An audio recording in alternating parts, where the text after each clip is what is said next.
In No More Tears by Gardiner Harris, we are drawn into a harrowing and eye-opening account of the opioid epidemic in America through the lens of personal testimony, investigative reporting, and deeply human storytelling.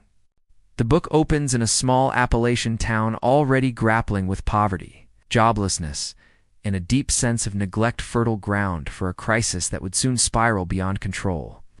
We are introduced to several central figures, each embodying a facet of this complex epidemic.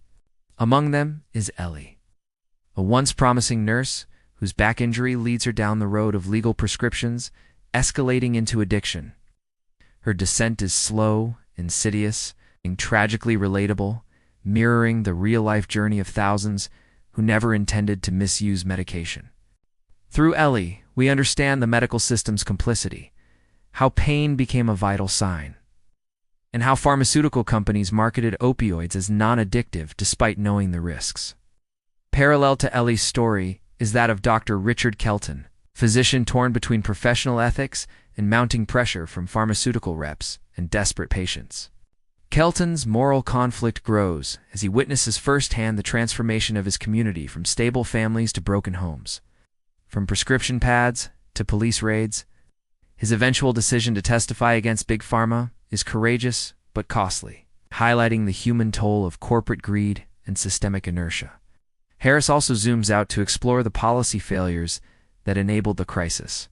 He examines the role of the FDA in approving powerful opioids with minimal oversight, and the DEA's dwindling capacity to enforce distribution limits.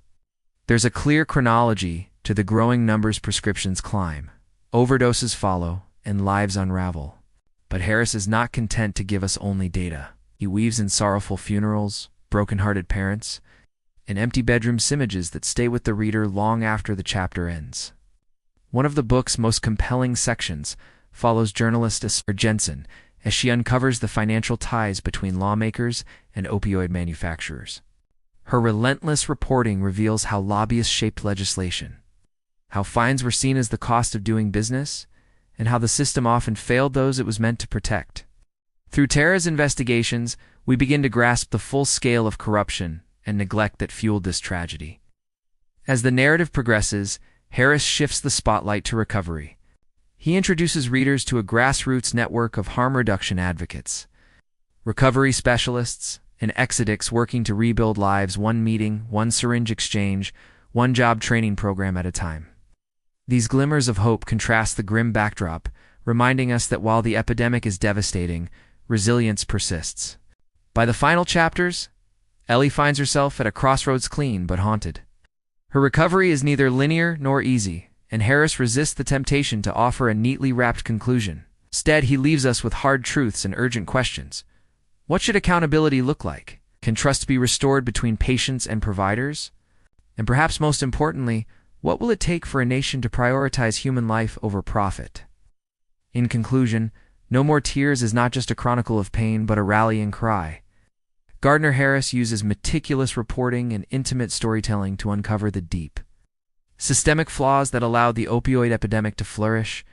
The book forces readers to confront the cost of inaction and offers a powerful reminder that behind every statistic is a story, a mother, a father, a child whose tears did not have to fall. Themes. At its core, the book explores the intersection of public health and capitalism. It's the fragility of trust in medical institutions and the resilience of communities fighting to survive. It challenges the reader to reconsider the balance of profit and ethics in modern healthcare and reminds us that empathy, transparency, and accountability are essential for true healing.